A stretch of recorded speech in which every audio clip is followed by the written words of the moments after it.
This is a 1978 Nordic jet boat from California.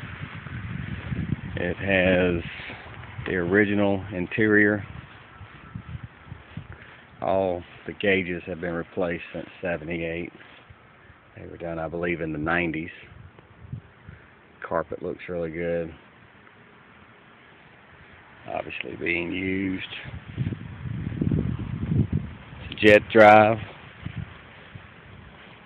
Has a 454 Chevy big block that has been bored to a 460. Take a peek.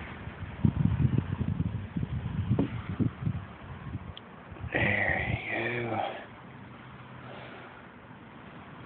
Big strong V8.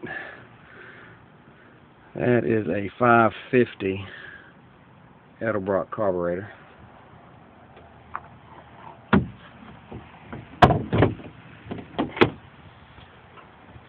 Trailer's in decent shape. Looks like it's been resprayed.